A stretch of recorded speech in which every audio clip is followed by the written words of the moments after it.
Yes, hello everyone, नमस्ते। आज जिस टॉपिक की हम बात करेंगे वो है कॉम्पिटिटिव एग्ज़ाम्स।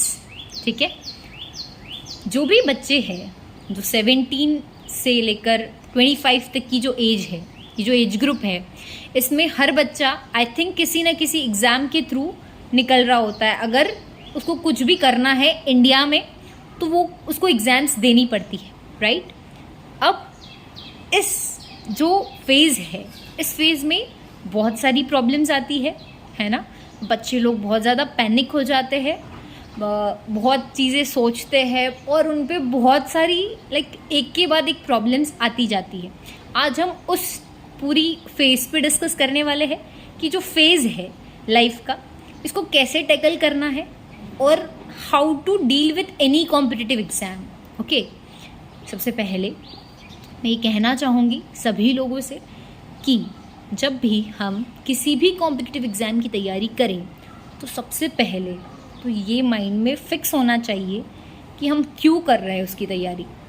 हमारे मन में जो ये चीज़ है ना कि वो मिलने के बाद हमारी लाइफ सेट है, गलत है, सबको पता है। डिज़ायर्स का कोई एंड नहीं है, सबको ये भी पता है। फिर भी अगर हमें कोई कॉम्पिटिटिव एग्ज़ाम क्रैक करना है तो उसके पीछे का रीज़न क्या है, सबसे पहले अपने आप से ये पूछना, क्या मुझे सिर्फ और सिर्फ जॉब चाहिए इसलिए मैं कर रहा हूँ, या इसलिए मुझे ये एग्ज़ाम क्लियर करनी है, या वो जो उसका पावर है, वो जो जॉब है उसका जो जॉब प्रोफाइल है मुझे बहुत ज़्यादा पसंद है, इसलिए। सारे क्वेश्चंस पहले खुद से करना, फिर डिसाइड करना। अब जिस बच्चे ने डिसाइड कर ही लिया है किस फेज़ के थ्रू जाना है, इस एग्ज़ाम के थ्रू हमें किसी कॉलेज में जाना है, गवर्नमेंट जॉब करना है, या वॉटेवर कोई एग्ज़ाम क्रैक करके कोई पोजीशन पे जाना है, वो कोई भी एग्ज़ाम हो सकती है ना। तो जिसने ऐसा सोच लिया है, ये वीडियो उसके लिए है कि जिसने डिसाइड कर लिया है कि मुझे करना है।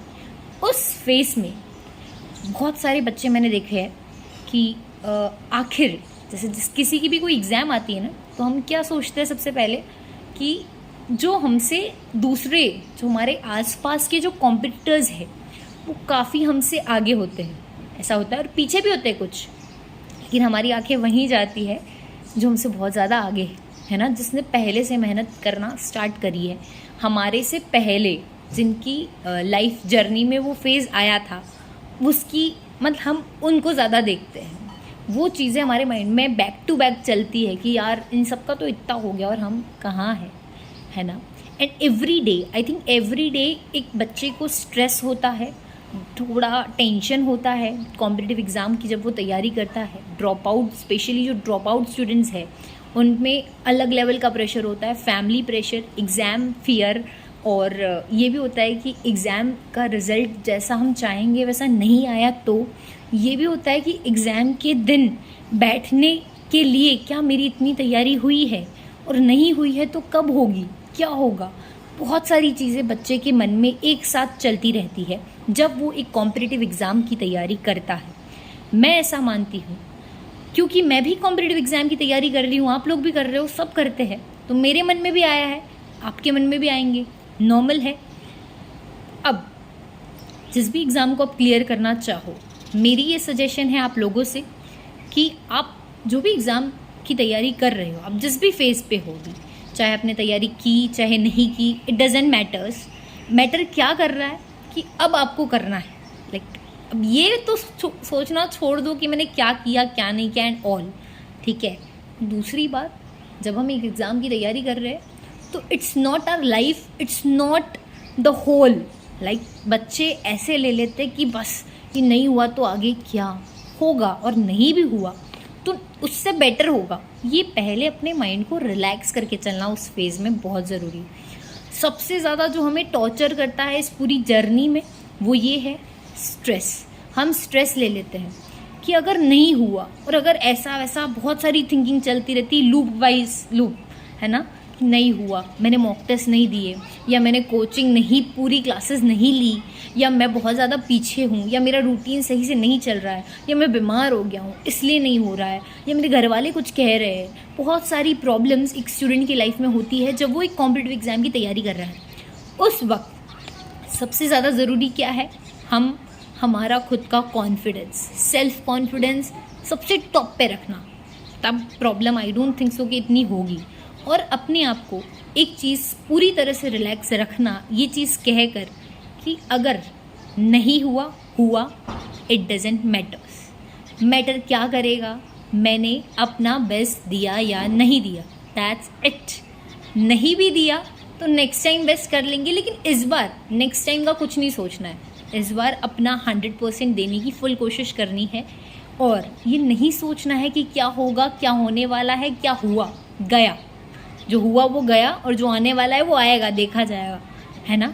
और करियर, बहुत सारी चीज़ें और भी रहेगी, अप्स एंड डाउन्स पूरे लाइफ का पार्ट है, जर्नी है लाइफ एक, तो वहाँ आएंगे, दिक्कतें आएगी, लेकिन उस वक्त अपने माइंड को स्ट्रेस बिल्कुल नहीं देना है। ये कहकर रिग्रेट भी नहीं देना है इतना ज़्यादा कि यार तूने नहीं किया या किया, वॉटएवर, अब करना है।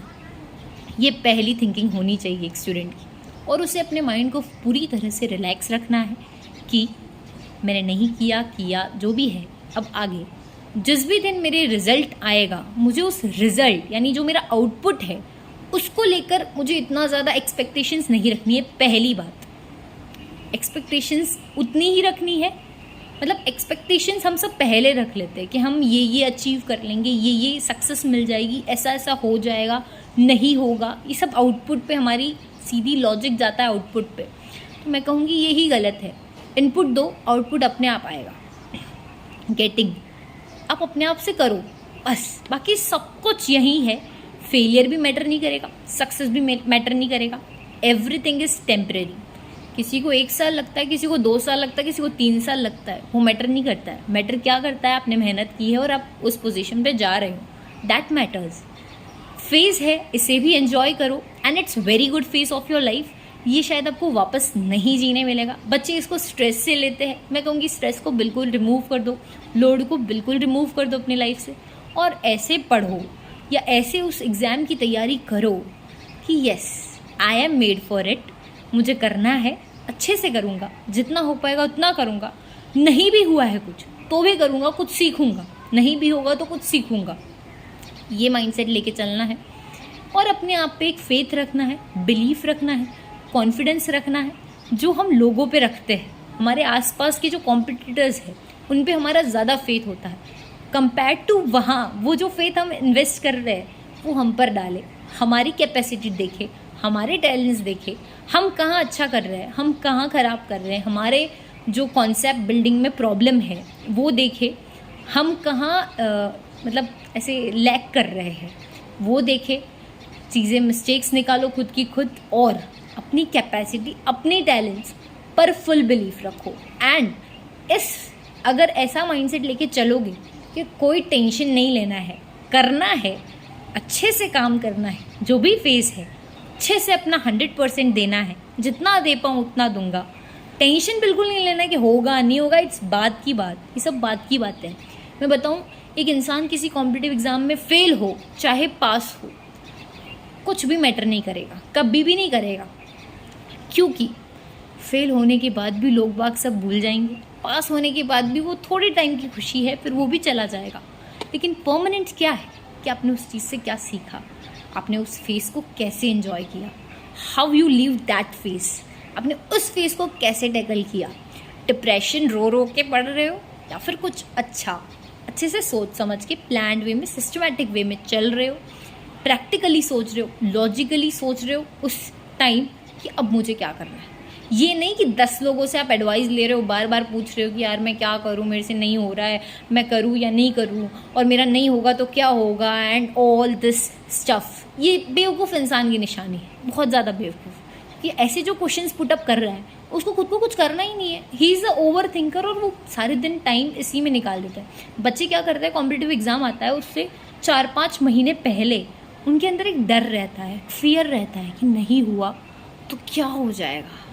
अरे बाबा, नहीं हुआ तो कुछ भी नहीं होगा, वो बात की बात है। एक बार दो तो सही अपना 100%, ट्राई तो करो उसके लिए, है ना। Try for it, go for it. And life बहुत बड़ी है, ये सिर्फ और सिर्फ एक फेज़ है, एक चैप्टर है हमारे लाइफ का, इसको हमें बहुत अच्छे से लिखना है, बहुत ज़्यादा अच्छे से। ये मेरे एक टीचर है, उन्होंने हमसे कहा था ये वाली जो बात मैंने अभी आपसे कही कि ज़िंदगी बहुत ज़्यादा बड़ी है और ये जो एग्ज़ाम है ये उसका सिर्फ और सिर्फ एक चैप्टर है और उसको बहुत अच्छे से लिखने की मुझे कोशिश करनी है ताकि आगे जो मेरे रास्ते हैं वो ओपन हो जाए और आसान हो जाए।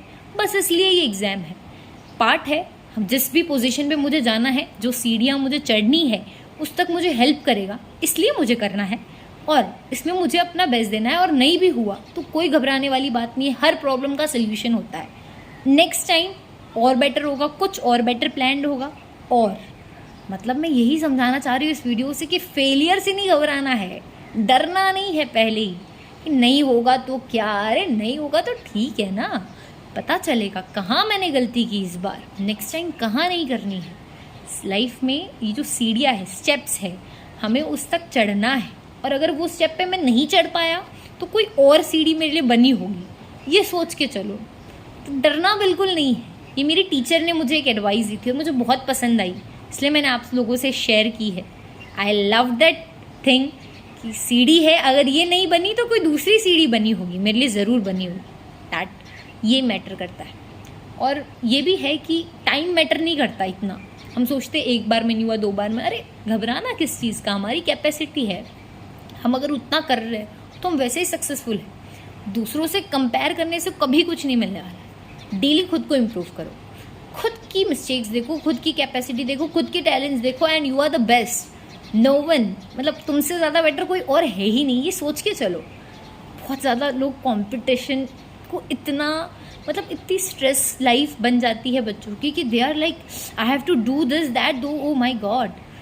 You should be dedicated, good, dedicate होना चाहिए, अच्छी बात है, लेकिन उसके साथ आप लाइफ को नहीं भूल सकते।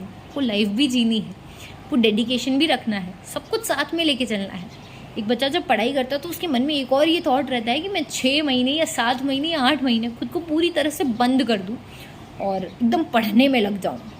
तो बहुत ही पागल जैसा ये मुझे बहुत, मतलब बहुत ही ऐसे अजीब लगता है ये जो मेंटालिटी है कि 8, 9 या 10 महीने मेरे लाइफ के मुझे किसी को नहीं देने हैं, बंद रखना है खुद को, बिल्कुल ही सोशल मीडिया पे नहीं जाना है, एकदम ऐसे खुद को अलोन करके बस फुल फोकस रखना है। तो मैं आप लोगों से ये पूछूंगी कि क्या ये पॉसिबल है? पॉसिबल है भी तो क्या ऐसा कॉम्पिटिटिव एग्ज़ाम निकाल के आपको क्या मिलेगा जहाँ आपने अपनी उस फेज को एंजॉय ही नहीं किया है ना। एकदम ऐसे अलोन खुद को इस तरह से रख देते हैं बच्चे। और मैंने काफ़ी देखा है, यूट्यूब, इंटरनेट, बहुत सारी जगह मैंने देखा है कि शॉर्ट्स वगैरह जो आती है ना उसमें से लिखा है कि बस, टीचर्स भी होते हैं, बहुत सारे टीचर्स ने भी ये बात भी बोली, पर मुझे गलत लगती है ये बात कि 6-7 महीने अपने आप को बंद कर दो एक रूम में और पढ़ना स्टार्ट कर दो और खुद पे फोकस करो एंड ऑल।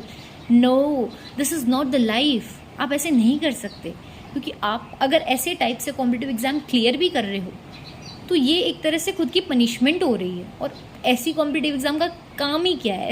ऐसी जो लाइफ लिखी है मैंने, जो चैप्टर लिखा है, उसका मतलब ही क्या, राइट? अगर इसी चैप्टर को मैं बहुत ही शानदार तरीके से अपने वे से लिखूं, अपनी स्ट्रेटेजीज़ के साथ, टाइम भी जो होता है ना उसको मैनेज करना पड़ता है। 24 घंटे है मेरे पास, तो 24 घंटे में क्या मैं 1 या 2 घंटे अपने दोस्तों को नहीं दे सकती? 1 घंटा तो दे ही सकती हूँ, कितना ही बड़ा एग्ज़ाम हो, कितनी बड़ी, मतलब कितना ही बड़ा कॉम्पिटिटिव एग्ज़ाम हो। सब कहते हैं कि ऐसे नाम दे रखे कि ये बहुत टफ पेपर है, ये इजी है, ये टफेस्ट एग्ज़ाम है वर्ल्ड का, but I don't think so ऐसा कुछ भी है। अगर आपको इंटरेस्ट है, आप में डेडिकेशन है, तो कुछ भी पॉसिबल है। आप पे डिपेंड करता है कि आपको कैसे स्ट्रेटजीज प्लान करनी है, कैसे अपने माइंड को फ्री रखना है, रिलैक्स रखना है, पढ़ना है, अच्छे से पढ़ने के लिए पढ़ना है, इसलिए नहीं कि मुझे वो एग्ज़ाम क्रैक करना है, इसलिए नहीं कि मुझे वो जॉब चाहिए। ये सब तो लाइफ का पार्ट है। बहुत सारी एग्ज़ाम्स आएगी लाइफ में, बहुत ज़्यादा होगा, पर डरना नहीं उस एग्ज़ाम से, बल्कि जीना है उस फेस को, उस एग्ज़ाम के लिए। लाइक आपको मज़ा आना चाहिए उस वक्त कि यस मैं भी कर सकता हूँ। मुझे देखना है कि मैं अपना बेस्ट कहाँ तक लेके जा सकता हूँ, मेरा एंड पॉइंट कहाँ है, मेरा बेस्ट कितना है, मुझे वो देखना है, लोगों का नहीं देखना है। खुद को खुद से कंपेयर करना सीखो, बहुत ज़रूरी है। बच्चे नहीं सीखते इस चीज़ को, बहुत ज़्यादा स्ट्रेस देते हैं।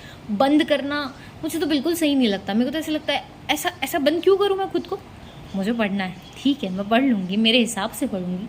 टाइम मैनेज करने की बात है, सबको टाइम देना पड़ेगा, लाइफ है, ये तो एक पार्ट है और आगे बहुत सारे इससे भी डिफ़िकल्ट पार्ट्स आने वाले हैं। मैं तैयार हूँ उसके लिए, मुझे सब कुछ साथ में लेके चलना पड़ेगा, है ना। मुझे कुछ भी अचीव करना है, उसके लिए फेथ बहुत ज़रूरी है खुद के अंदर, और खुद को रिलैक्स रखो। मैं बार बार बोल रही हूँ, टेंशन, फियर, ये सब चीज़ें आई थिंक 1 दिन 2 दिन 3 दिन आप टेंशन भी ले भी लोगे ना, तो मुझे नहीं लगता उससे कुछ होगा। आप सेल्फ मोटिवेटेड हो तो आपको किसी चीज़ की ज़रूरत नहीं है। खुद पे भरोसा रखो, सब कुछ हो सकता है, एनीथिंग इज़ पॉसिबल। मेरा लाइफ का एक्सपीरियंस है कि जब एट लास्ट भी ये मत रखो कि होप नहीं है, नहीं होगा मुझसे, ये नहीं होगा, पहले तो निकाल लेना खुद से, मन से। नहीं होगा तो ठीक है, लेकिन नहीं होगा या होगा ये आप पे डिपेंड नहीं करता। आपको आउटपुट पे जाना ही नहीं है, आपको जाना है आपकी मेहनत पर। आप कितना दे सकते हो उस एग्ज़ाम के लिए, वो दो। मज़े भी करो, एन्जॉय भी करो, स्लीप भी, प्रॉपर स्लीप भी लो, सब कुछ एक बैलेंस वे में चलाया जाए तो मज़ा ही अलग है। अपनी हॉबीज़ भी करो साथ में। बच्चे सब कुछ छोड़ देते, पता नहीं कैसे छोड़ देते, मेरे से तो नहीं छूटा जाता। मेरे को तो खेलना भी होता है, पढ़ना भी होता है, सब कुछ करना होता है, तब मज़ा आता है मुझे। अगर मैं किसी एग्ज़ाम के लिए तैयारी करती भी हूँ, मुझे सब कुछ करना है, तब भी I am a proper student. I feel like, माना कि मैं कम कर सकती हूँ, जो मैं बहुत ज़्यादा टाइम इन्वेस्ट कर रही थी फोकट चीज़ों में, वहाँ से मैं निकल सकती हूँ, अपना टाइम अच्छे से प्रिसाइजली मैनेज कर सकती हूँ, वो चीज़ पॉसिबल है। बिल्कुल खुद को बंद करके एकदम ऐसे मरे पड़े हैं, भरे पड़े हैं, ऐसे पढ़ रहे हैं ऐसे पागलों की तरह कि बाप रे मुझे इतना सारा पढ़ना है और ये करना है वो करना है। बच्चे सिलेबस पहले देखते हैं, पता है वो लोग क्या करते हैं, बाप रे बहुत ज़्यादा सिलेबस है, अब ये कब होगा, अब ये होगा या नहीं होगा, ओ माय गॉड। और इस बार अगर क्लियर नहीं हुआ तो मैं पेरेंट्स को क्या बोलूँगा, मैं रिलेटिव्स को क्या बोलूँगा, ये सब क्या है। मैं कहूँगी it's just exam, enjoy it, you will achieve. I am telling you, ये मेरे लाइफ का एक्सपीरियंस रहा है अब तक का, कि आपको जो भी चाहिए, आप if you want it you can achieve it, if you dream it you can achieve it. सबसे पहला स्टेप ही ये है कि आपको सोचना है, स्ट्रेटजी बनानी है, प्रैक्टिकली सोचना है, मज़े भी करने हैं, सब कुछ टाइम के साथ हैंडल भी करना है, और फेलियर का डर भी नहीं रखना है खुद के अंदर कि फेल हो भी जाए तो कोई बात नहीं, फेल ही सही, लेकिन कुछ सीखेंगे, इससे भी सीखेंगे, ये रखो। स्किल सेट डेवलप करने में बिलीव ज़्यादा रखो। पढ़ना मज़े के लिए है, खुद के लिए है, इंटरेस्ट के लिए है, नॉलेज गेन करने के लिए है, इसलिए नहीं कि मुझे उस जॉब पे जाना है। कोई बात नहीं, नहीं हुआ तो कोई दिक्कत नहीं है, नेक्स्ट टाइम हो जाएगा। ऐसी मेंटालिटी रखो, फियर अपने आप जाएगा एग्ज़ाम का। जो ये है ना फेलियर का फियर, ये मुझे समझ ही नहीं आया आज दिन तक, ये किस चीज़ का फियर है। लाइफ है, you have to enjoy, you have to work, you have to dedicate yourself, consistency लानी पड़ती है, सब कुछ करोगे अपने आप होगा। कोई भी चीज़ ऐसी नहीं है कि जो पॉसिबल नहीं है। हम जो चीज़ सोच रहे हैं ना वो गलत है, सिलेबस कितना है क्या नहीं है, ये सब चीज़ें देख ली ठीक है, लेकिन ये नहीं सोचना है कि इतना सारा है, कैसे होगा, क्या होगा, ये क्या होगा। तो मेरे माइंड को भगवान इतना प्रॉब्लम क्रिएट करता है ना। Like I am always thinking कि क्यों सोचना है मुझे, क्या होगा, जो होगा वो होगा, जो रची जाएगी वो देखी जाएगी। अब भी मुझे फोकस करना है, अब भी मुझे देना है अपना 100%। बाद में ठीक है, फेल पास लाइफ का पार्ट है, I will enjoy it also. That is the mind set of a student. अगर ऐसा है तो कोई भी कॉम्पिटिटिव एग्ज़ाम कितनी भी बड़ी हो, कितनी भी टफ हो, किसी भी लेवल की तैयारी आप कर रहे हो, किसी भी, यू विल एन्जॉय इट। अगर you have confidence you can achieve anything, I will tell you definitely. जय हिंद, जय भारत। इस वीडियो के थ्रू सिर्फ ये मैसेज है, don't take stress, enjoy this phase also and fight for it, and just be ready for the failure also. Very important, ready for the failure, ready for the success. Nothing is failure, nothing is success, just your improvement is your success, your learning is your success, your growth is your success. Bye bye.